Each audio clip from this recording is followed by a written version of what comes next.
ハロー、皆さん。今日はリトアニアのクライペーラに来ました。ようこそクライペーラへ。前半はドイツからのフェリー移動、後半はリトアニア、クライペダの街歩きをお届けします。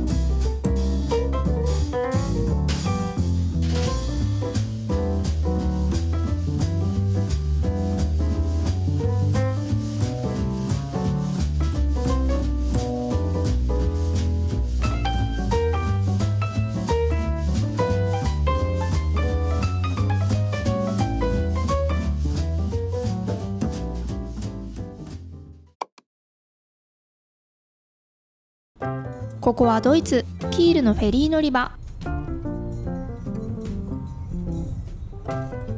今回から夏休みに行った約3週間のバルト三国とフィンランドロードトリップ。ドイツからフェリーで出発し、リトアニア、ラトビア、エストニア、そしてフィンランドの南の都市を複数回っていきます。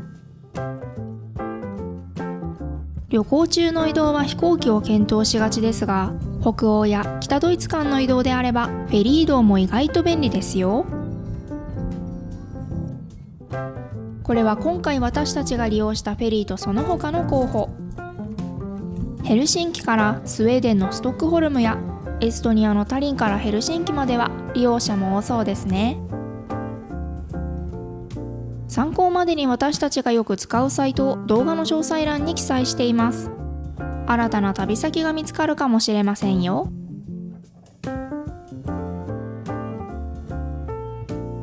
それでは船内へ。スーパーでいつも使っている折りたたみ式のカートに食料を詰め込んでキャビンに向かいます。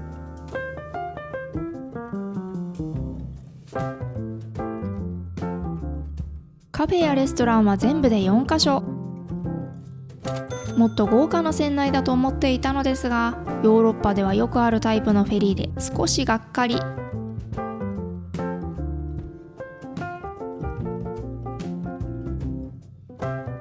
でも洗面所も含め船内全体的に清潔にされていたのは良かったです。ちなみにトイレットペーパーは流しちゃいけないタイプだったのでゴミ箱へ。クライペダのホテルも同様でした。そして私たちの食料、ライプニッツのクッキーやヤーのワッフル、ウエハースをチョコレートやソースでコーティングしたクナッパーズなど、我が家定番のドイツのおやつ。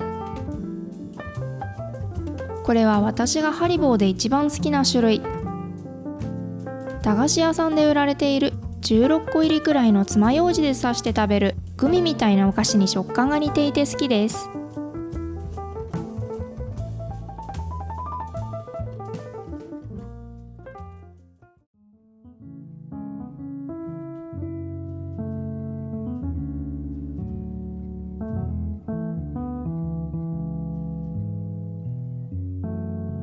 もうそろそろ出発の時間。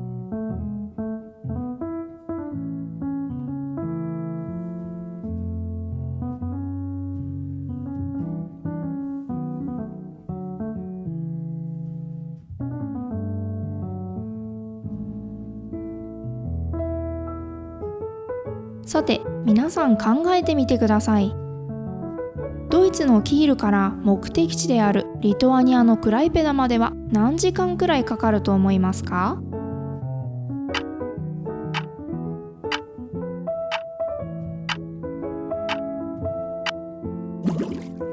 正解は20時間。近いように見えて意外と時間がかかりますね。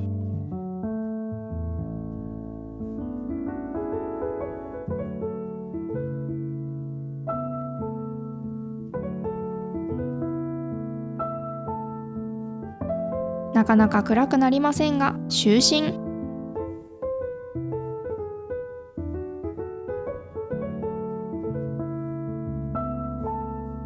クライペダに到着。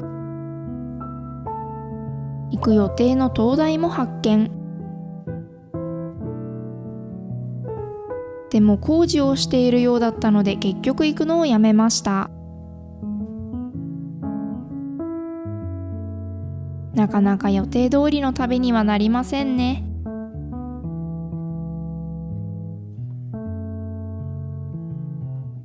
さあ、車に乗り込む時間。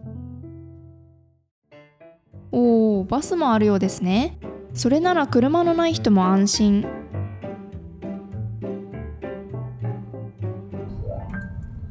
毎回車でのフェリーの乗り降りはとてもワクワクします。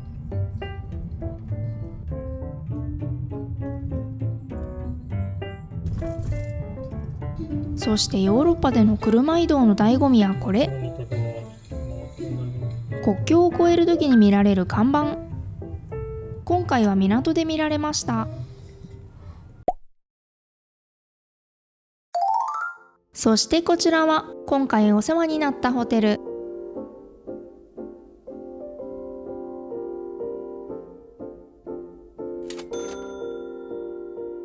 リーズナブルですが、部屋の中は綺麗でした。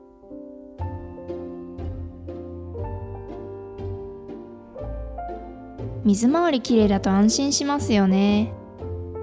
いつか日本のトイレが世界のスタンダードになってほしいです。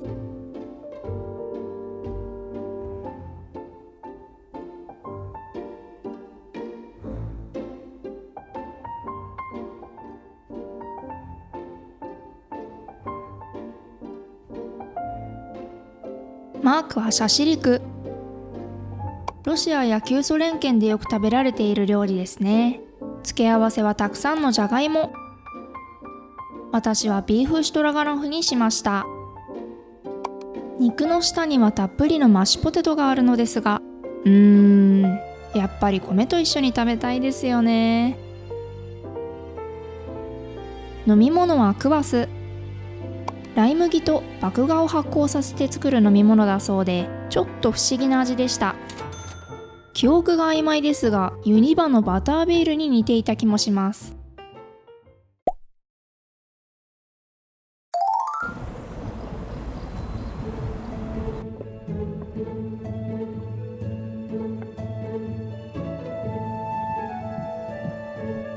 マークさん、どこに行くの？お城？でも、もうお城だよ、ここ。そうなの？お城らしき建物ないけど。まあね。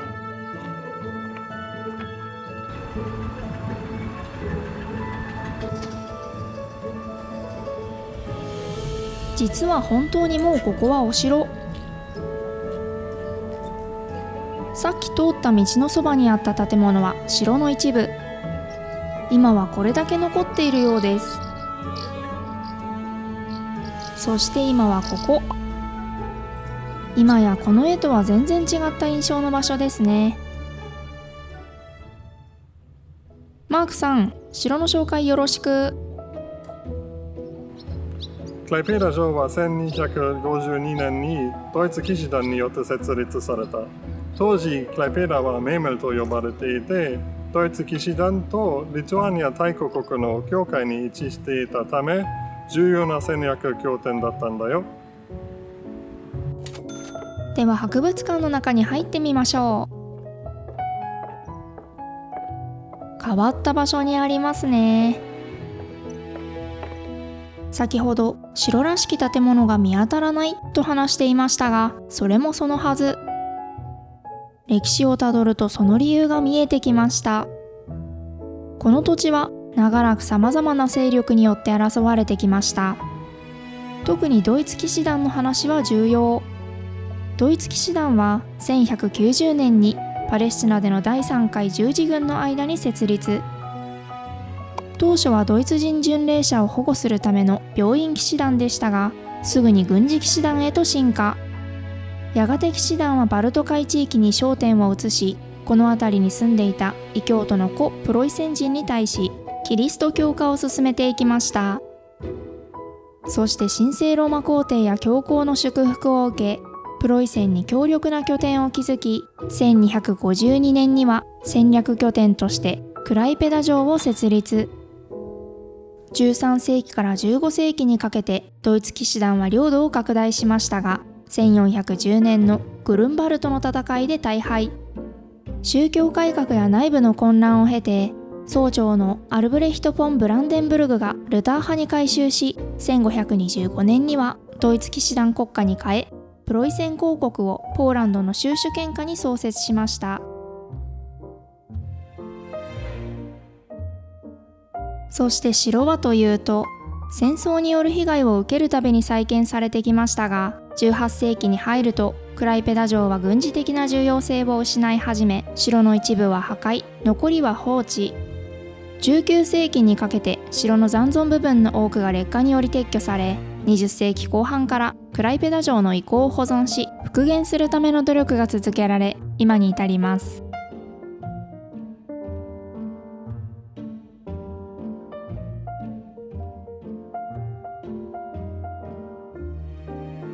離れてみても少し怖い雰囲気ですが、近くで見ても怖い。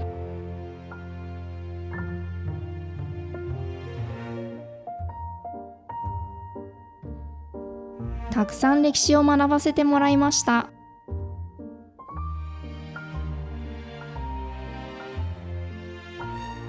博物館の建物は3つに分かれているとのことで、2つ目に移動。この建物では主に戦争からの復興に焦点を当てた展示がされています。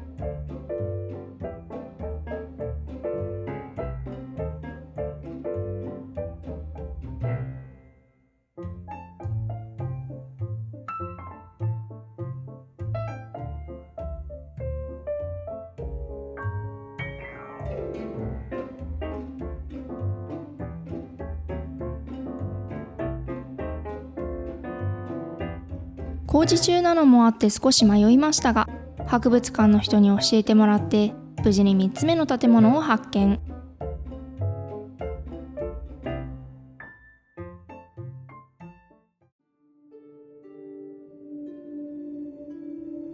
3つ目の建物では過去の戦争についての展示がされています。19世紀、リトアニアの大部分はロシアの支配下でした。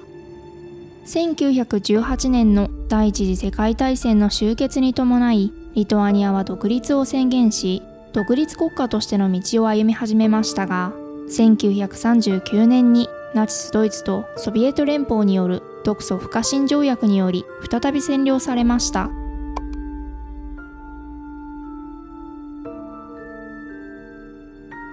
これはその署名の際に使用された印鑑。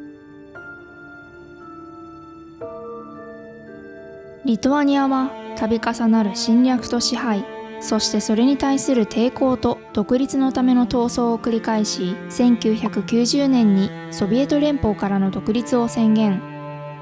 1991年に国際的に承認され、独立を果たしました。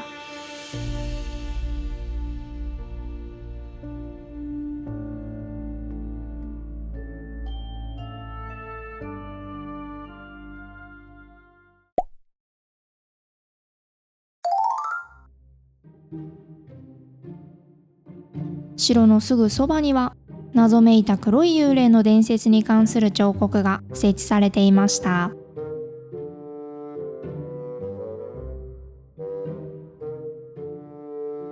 この幽霊は夜になると城の周辺を歩き回り、城の住人や町の人々に災難や戦争が訪れることを警告、予言していたと伝えられています。彫刻は水から這い上がる黒い幽霊の姿を表現しており、手に持つランタンで足元を照らしながら進む様子が描かれています。その姿は不気味でありながらもどこか魅力的で神秘的です。悪いことが起きる前に現れて教えてくれるならいい幽霊ですね。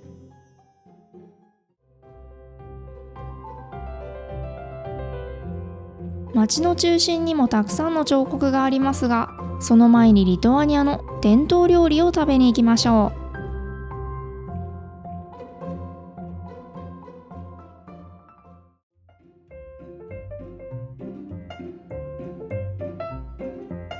う。飲み物はレモネードを注文。生姜湯のような感じで、これはなかなか好きな味でした。マークはリンゴジュースを炭酸水で割ってドイツ定番のアッフェルショーレ。そしてこれはライ麦パンをスティック状にして揚げたゲピントス・ドゥオノス。ニンニクの風味がかなり強いので要注意。でも安定に美味しかったですよ。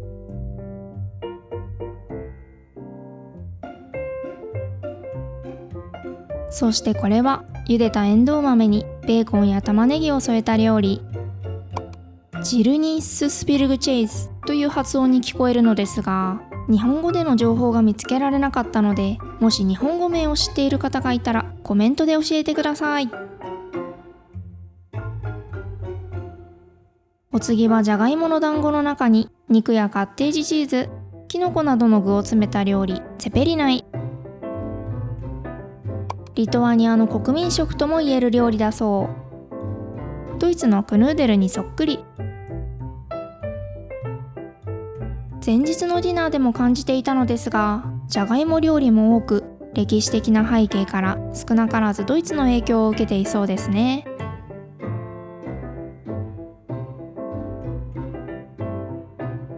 うまい。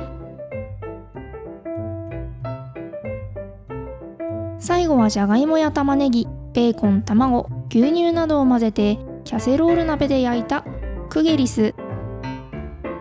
サワークリームと一緒にいただきます。ドイツでの生活を始めてから胃袋が随分と大きくなったなぁと実感しているのですが、デザートどうするのマークの一言にはさすがに驚きました。フードファイターマーク。でもまだまだ他にも伝統料理があるので、またリトアニアに行きたいですね。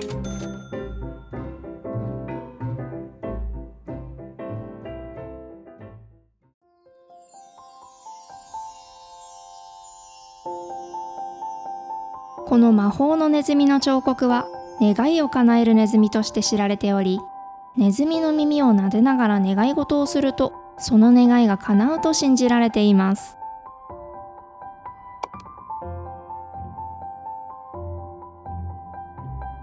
皆さんならどんな願い事をしますか？私は願い事をし忘れてしまいました。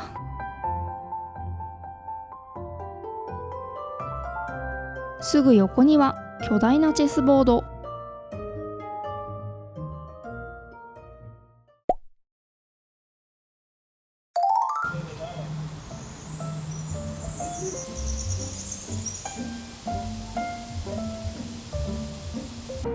ここはクレペーダ彫刻公園、野外博物館になっていて、200点以上の現代彫刻の作品が展示されている。まあ、自然の中でアートを楽しめることはいいよね。この公園はもともと墓地だった場所に設立されました。公園の設立には地元のアーティストや文化団体の強い要望が反映され、1977年に設立。彫刻はリトアニアの歴史、文化、自然、哲学など多岐にわたるテーマを扱っています。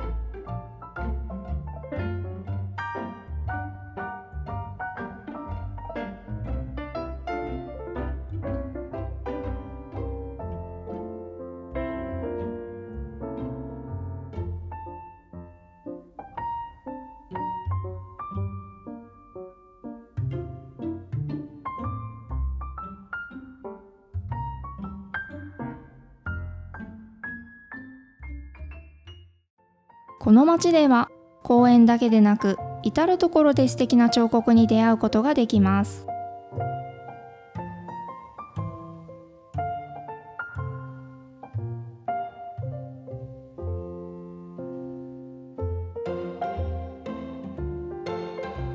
美しい街並みに所々現れる素敵な彫刻、そして様々な文化の影響を受けた伝統料理。想像していたよりもはるかにいい国で、今回の旅でリトアニアが好きになりました。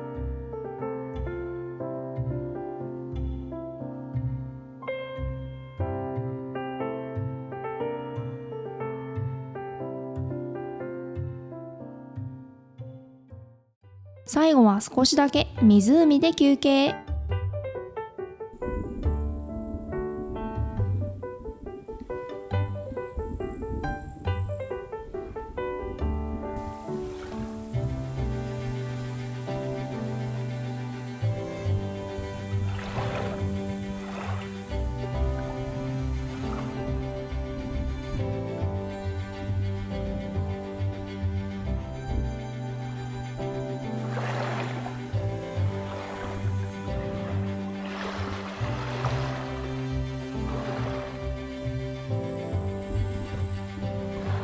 多少風はありますが、この風景と波の音、虫の声にちょっと癒されて、このままラトビアに向けて出発です。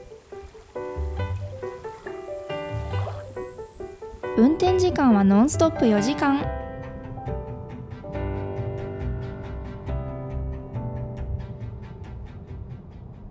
さて、リトアニアの旅はここまで。次回はラトビア、リーガの旅動画です。チャンネル登録、高評価ボタンお願いします。また次の動画でお会いしましょう。チュース。